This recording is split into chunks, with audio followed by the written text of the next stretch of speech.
Assalamualaikum warahmatullahi wabarakatuh. Om Swastiastu, Namo Buddhaya, Salam Kebajikan.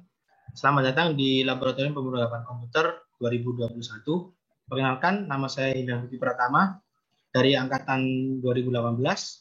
Di sini saya akan menjelaskan mengenai modul 2 yang berjudul tentang seleksi kondisional atau if, else, dan string array. Nah, di sini sebelumnya saya akan menjelaskan terlebih dahulu sebelum masuk ke studi kasus. Apa itu if, else, dan string array? If atau kondisi pernyataan. Kondisi adalah ekspresi yang membandingkan jika kondisi bernilai benar, maka pernyataan akan dijalankan. Namun jika kondisi bernilai salah, maka pernyataan akan diabaikan. Jadi if itu menyatakan pernyataan yang benar dan salah. Contohnya seperti ini.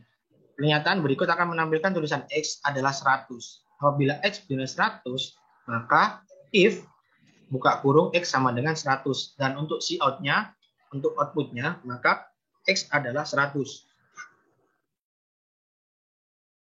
Kemudian jika menginginkan lebih dari sebuah pernyataan yang dijalankan, kondisinya akan terpenuhi. Dan contohnya seperti ini.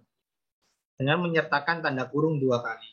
If buka kurung X sama dengan 100, buka kurung cout, tanda lebih kecil 2 kali, X adalah tanda petik titik koma. Nah, untuk tanda titik koma itu namanya adalah semikolon. Di situ semikolon ini berfungsi untuk memisahkan instruksi. Jadi apabila kalian ingin memisahkan instruksi 100 dengan angka 100, angka yang lain, maka harus memakai tanda semikolon atau titik koma. Nah, kemudian next, bila menginginkan sesuatu dijalankan dengan kondisi tidak terpenuhi, maka dapat ditambahkan keyword else. Jadi if else itu saling berhubungan. Contoh, if atau kondisi pertanyaan 1, maka else-nya pertanyaan 2. Nah, contohnya seperti ini. Jika if X sama dengan 100, maka untuk cout-nya tanda lebih kecil 2 kali, X adalah 100. Dan untuk else-nya, cout-nya itu X bukan 100. Kemudian masuk ke perulangan atau loops atau looping. Untuk sebuah atau beberapa pernyataan akan dijalankan secara berulang-ulang selama kondisi itu terpenuhi. Perulangan dapat dibagi menjadi perulangan dengan while. Sintaksnya seperti kalau pakai while itu seperti ini ya. Sintaksnya atau codingannya. Pakai IOStream, int main, kurung kurawal buka, int end, cout-nya, masukkan angka untuk mulai, ini bebas, bisa kalian modifikasi sendiri. Cin-nya pakai n, dan while-nya n, angkanya itu lebih dari 0. Jadi bisa 1, bisa 2, bisa 3, terserah. Kemudian untuk cout-nya pakai stop, dan return-nya 0, akhirnya kembali lagi ke angka 0. Kemudian ini perulangan dengan do dan while. Sintaksnya adalah seperti ini. Do, pernyataan, while atau kondisi. Konsep do dan while mirip dengan while. Namun pernyataan akan dijalankan terlebih dahulu sebelum pengecekan kondisi. Untuk lebih jelasnya, perhatikan contoh berikut. Seperti ini ya contoh do while-nya. Sama seperti yang tadi, int main, kurung kurawal buka, unstrike long n, do, kurung buka lagi, cout, seperti ini, dan cin-nya pakai n. Dan cout-nya, Anda memasukkan angka yang terserah kalian. Kemudian untuk n-nya sama dengan berapa, terserah kalian. Dan while-nya, n integral sama dengan 0. Kemudian ini ada lagi jenis perulangan menggunakan for. Sintaksnya adalah seperti ini. Pernyataan akan diulangi jika kondisi bernilai true atau benar. Sama seperti perulangan dengan while, namun for menetapkan inisialisasi dan penaikan berada dalam atau dan, seperti ini ya. Hitungan mundur dengan for. Hashtag include IOStream.h, int main, kurung buka awal, buka, for, pakai int n lagi, int n sama dengan 10 kan. Kemudian untuk n lebih dari 0 dan n sama dengan tutup kurung. Nah, untuk cout-nya sama, n di tanda lebih kecil 2 kali. Untuk cout-nya pakai stop, jika kalian ingin stopnya dan return 0, baru kembali lagi ke angka 0. Inisialisasi dan counter adalah opsional atau dapat didiayakan. Namun tidak demikian dengan tanda semikolon. Jadi tanda semikolon itu wajib apabila kalian ingin memisahkan sebuah sintaks. Misalnya kita dapat menuliskan for ini. Jika tanpa inisialisasi dan tanpa penaikan atau for seperti sintaks ini, maka akan tetap menggunakan penaikan. Kemudian ada nested loops atau perulangan bertumpuk. Nah, untuk perulangan bertumpuk ini secara sederhana dapat diartikan terdapat satu atau lebih dari loop di dalam sebuah loop. Jadi nanti perulangan kalian, di dalam perulangan itu ada perulangan lagi. Lebih sederhananya seperti itu. Nah, ini untuk sintaksnya seperti ini. For int baris 1. Kemudian baris keempat sampai baris keempat dan baris seterusnya. Nah, di dalam baris 1 dan 4 itu terdapat perulangan lagi. Nah, di sini di int kolom 1 dan kolom 5 juga ada perulangan lagi seperti ini. Kemudian struktur selektif dengan switch. Switch itu apa sih? Pilihan. Jadi logika dengan menggunakan switch sama dengan perintah menggunakan if, ya seperti yang di atas, yang jelas jalan sebelumnya. Jadi fungsinya hampir sama dengan if, cuman kalau memakai switch itu lebih kompleks dan lebih mudah.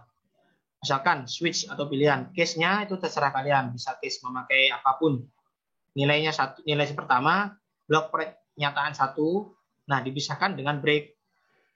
Apa fungsi break ini? Untuk memisahkan pernyataan 1 dengan pernyataan yang lainnya dengan menggunakan case yang berbeda juga.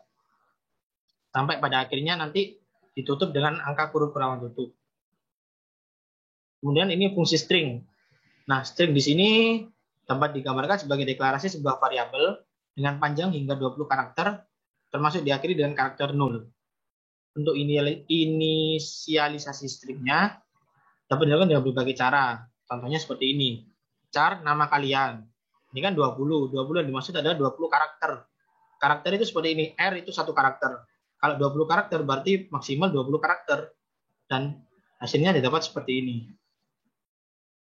Nah, untuk lebih ringkasnya daripada kalian ribet seperti ini, mending ditulis seperti ini. Udah, sama saja. Kemudian perbedaan di sini dengan memakai tanda petik satu yang berarti menginputkan nilai berupa karakter ke dalam variabel string, sedangkan tanda petik 2 berarti menginputkan sebuah nilai string ke dalam variabel string. Perbedaannya seperti ini. Ini pakai satu petik, ini pakai dua petik. Nah, di dalam string terdapat juga fungsi yang paling sering digunakan, yaitu strcp atau string copy, yaitu fungsi untuk mengcopy isi suatu nilai string ke dalam variabel string lainnya. Untuk fungsi string copy didefinisikan dalam library string atau file header string.h dan dipanggil dengan cara strcp, string 1, string 2, dan lain-lain. Nah, untuk sintaksnya seperti ini. Char namaku 20, strcp namaku Ayu, cout-nya namaku. Pasti ini nanti cout-nya keluar namamu sendiri langsung. Nah, returnnya 0 kembali lagi ke awal. Kemudian ada array atau larik. Nah, array sendiri itu biasa disebut juga koleksi data di mana setiap elemen memakai nama yang sama dan bertipe sama, dan setiap elemen diakses dengan membedakan indeks array-nya. Deklarasi array-nya seperti ini ya. Sebelum memulai digunakan, sistemnya adalah tipe nama atau elemen. Untuk pendeklarasian array dengan nama nil di atas adalah int nil 5. 5 itu 5 karakter. Untuk inisialisasi array-nya seperti ini, hampir sama juga. Untuk mengakses nilai array-nya menggunakan sintaks nama indeks ya. Udah pakai indeks di sini. Nah, untuk array 2 dimensi, untuk struktur array yang dibahas di atas itu mempunyai satu dimensi, sehingga variabelnya disebut dengan variabel array berdimensi 1. Pada bagian ini ditunjukkan array berdimensi lebih dari 1 yang disebut juga dengan array berdimensi 2. Contohnya seperti ini. Jadi array-nya, fungsi array di sini itu untuk menyelesaikan kasus yang berhubungan dengan angka atau penyelesaian angka, matematika, dan lain-lain. Nah, di sini ada fungsi pointer juga. Untuk pointer itu terdapat dua jenis operator pointer yang digunakan. Yang pertama operator alamat atau difference operator dengan tanda simbolnya tanda dan operator reference dengan simbolnya bintang. Kemudian setelah itu masuk ke studi kasus.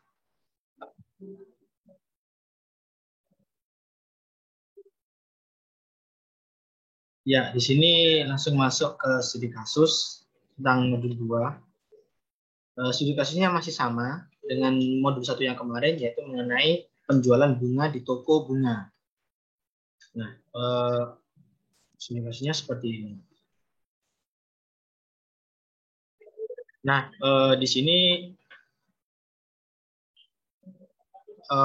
memakai studi kasus yang sama di toko bunga yang kemarin. Nah, untuk codingan ini nanti akan kami share ke kalian berupa PDF. Nanti kalian ketik secara manual sendiri ya. Dari codingan dari atas ini sampai akhir sini kalian harus mengetiknya secara manual. Dan karena di dalam video ini untuk mempersingkat waktu, maka di sini sudah ada semua codingannya agar untuk mempersingkat waktu kalian melihat video ini. Jadi nanti codingan ini nanti semua sintaks bakal kami share ke kalian di masing-masing sesi. Namun untuk studi kasusnya tidak boleh sama antara kelompok satu dengan kelompok yang lain. Jadi studi kasus kalian harus berbeda-beda. Dan studi kasus dari modul 1 dan modul 2 ini usahakan sama karena akan saling berhubungan modul 1 dan modul 2 ini. Usahakan sama ya. Langsung masuk ke codingan di sini, include pakai iostream, conio.h, studio, dan string. Nah, pakai int main, kurung buka, sistemnya color channel. Ini colornya warna merah. Nanti bisa kalian ganti sesuai dengan kesepakatan ASLab. Pakai color apa. Kemudian masuk ke bagian input datanya. Untuk yang sistem utamanya pakai CLS. Kemudian COUT-nya PT Jaya Makmur. Bisa kalian ganti sendiri pakai PT nama kalian atau PT apa terserah. Kemudian pakai bintang-bintang lagi, pemisah, nama pembeli, ID pembeli, dan input kode bunga. Nah, untuk input kode bunga sendiri, bagian kondisi programnya akan keluar nanti terserah kalian memilih case-nya pakai fungsi switch tadi dan kode bunga seperti yang ini. Cingnya kan kode bunga, otomatis di sini kode bunga. Dan case-nya ini bisa kalian pilih atau bisa kalian ganti, terserah pakai DEF atau ABC atau pakai angka, terserah kalian. Yang jelas di sini contohnya pakai A, kemudian pakai STR string copy tadi, jenis bunga mawar, dan harga bunganya berapa. Kemudian break, pemisah lagi di case B, pakai string copy lagi, bunga apa, bunga matahari, harga bunganya sekian, di break lagi, kemudian break terakhir pakai tanda slash. Nah, untuk bagian yang salah input, maka akan keluar seperti ini. Jika kalian menginput tadi itu tidak sesuai dengan kode, maka akan keluar kode bunga yang dimasukkan tidak tersedia. Tolong masukkan inputan dari awal lagi. Kemudian go to utama, balik lagi ke sini. Nah, kemudian jika COUT-nya benar, maka akan keluar COUT jumlah beli, kemudian CI-nya jumlah bunga. Nah, untuk diskon dan bagian diskon dan bonus, jika membeli bunga kurang dari 50 tangkai, maka untuk potongan harganya 0%. Dan hanya mendapatkan bonus ucapan terima kasih. Sedangkan jika yang dibeli itu jumlah bunganya lebih dari 50, otomatis lebih dari 50 dan kurang dari 100, maka mendapat potongan persennya 10% dan potongannya 0,1 dikali harga bunganya berapa, dikali jumlah bunganya berapa. Untuk string kopinya, untuk yang membeli jumlah sebanyak ini mendapatkan bonusnya itu boneka. Sedangkan untuk fungsi jumlah bunga, membeli bunga lebih dari 100 dan kurang dari 150, mendapat jumlah diskon sebesar 20%. Otomatis mendapat potongan harga 0,2 dikali harga bunga aslinya dikali jumlah bunganya. Kemudian string copy untuk bonusnya mendapatkan tas. Nah, jika else-nya itu persen 25%, mendapat jumlah membeli bunga lebih dari 150, maka mendapat potongan sebesar 25%. Dan bonusnya itu nanti berupa HP. Kemudian ditutup dengan tanda kurang tutup, dan untuk bagian output programnya akan muncul seperti ini. Sistem CLA struktur pembayaran INDL, ini struktur pembayarannya ya. Nanti yang kalian inputkan di atas akan keluar seperti ini, dan sampai terakhir di return 0 dan tutup. Nah, setelah kalian ketik semuanya codingan ini, kemudian kalian compile dulu. Kalian compile. Nah, di bawah sini akan nanti muncul hasil compile kalian. Errornya 0, warningnya 0. Jika terdapat error dan warning, maka kalian harus membenarkannya atau membetulkannya di atas. Jika tidak terdapat seperti ini, berarti hasil codingan kalian itu aman dan bisa lanjut ke run untuk menjalankan sebuah ini. Nah, di sini nama pembeli, misalkan Bella, terserah ya, nanti kalian isi berapa, kalian isi terserah. ID pembeli terserah juga, kalian mau ID pembeli KTP atau mau ID pembeli kode, terserah kalian. Kemudian input kode bunga. Kode bunga tadi A, B, dan C, terserah. Aku pakai A. Jumlah yang saya beli berapa tangkai? Misalkan saya membeli 30 tangkai, kemudian enter. Nah, di sini akan muncul total harga. Jika membeli 30 tangkai, maka total harganya sebesar 1.050.000 dan mendapatkan 0 potongan. Maka total pembayarannya 1.050.000. Nah, uang yang kita bayar harusnya uang kita pas. Kalau misalkan lebih, maka 1.100.000. Kemudian kalian enter. Nah, uang kembaliannya 50.000, maka selamat Anda mendapatkan bonus, hanya ucapan terima kasih saja. Nah, jadi seperti itu hasil dari running codingan dari modul 2. Apabila ada yang ditanyakan, silakan ditanyakan pada saat lab berlangsung. Terima kasih atas perhatiannya. Mohon maaf apabila ada salah kata. Wabillahi taufiq wal hidayah. Wassalamualaikum warahmatullahi wabarakatuh.